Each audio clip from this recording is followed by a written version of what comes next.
జపం. జపం ఎందుకు చేస్తాము? జపమాల ఎప్పుడైనా ఎందుకు ధరిస్తారు? కొంతమంది మనం చూస్తూ ఉంటాము. జపమాల అనేది ధరిస్తూ ఉంటారు. ఆయన 108 ఉండాలి.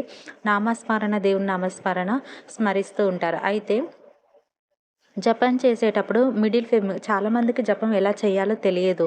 జపం చేసేటప్పుడు మిడిల్ ఫింగర్‌తోనే ఎందుకు మధ్య వేలుతోనే జపం చేయాలో తెలుసా? ఎందుకంటే మనం రోజువారీ మాల, రోజురి అంటే రోజుపై మంత్ర జపం చేస్తున్నప్పుడు అది బొటన వేలుతో ఉపయోగించబడుతుంది కదా! మరి కానీ చూపుడు వేలుతో కాదు.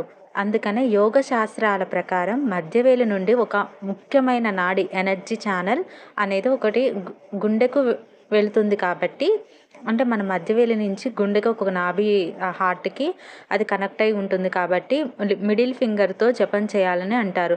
మరి జపమాలని మధ్యవేలితో ఉపయోగించడం వల్ల ఒకరి మనసు యొక్క బంధం బలపడుతుంది. అంటే వాళ్ళ మనసు యొక్క బంధం అనేది బలపడుతుంది. మీరు ఎవరినైనా చూడొచ్చు, మాంక్స్ కానీ చూడొచ్చు, అంటే సన్యాసులను చూడొచ్చు, బుద్ధుని బోధనలు ఆచరించే వాళ్ళు వాళ్ళ సన్యాసులను చూడొచ్చు, మళ్ళీ ఇంకొకటి ఋషులను చూడొచ్చు. ఎవరైనా సరే మిడిల్ ఫింగర్‌తోనే జపం చేస్తూ ఉంటారు.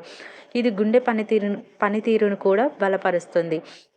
మంత్రజపం వలన మనసుని వశపరుచుకోవచ్చు. ఎందుకంటే మన మనసు మన మాట వింటుంది. నాడి శుద్ధి జరుగుతుంది.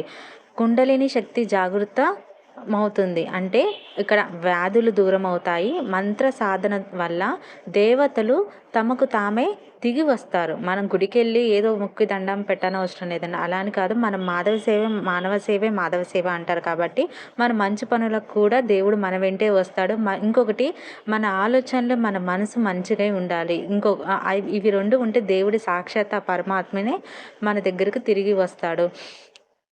ఈ మంత్ర సాధన వల్ల వ్యాధులు కూడా దూరం అవుతాయి. ఈ చంచల స్వభావం అనేది మానసిక వృత్తులను చిందరవందన చేస్తుంది. అప్పుడు ఆ శక్తి, దైవశక్తి మనతోడు ఉండటం వల్ల పని చేయడం ప్రారంభిస్తుందనమాట.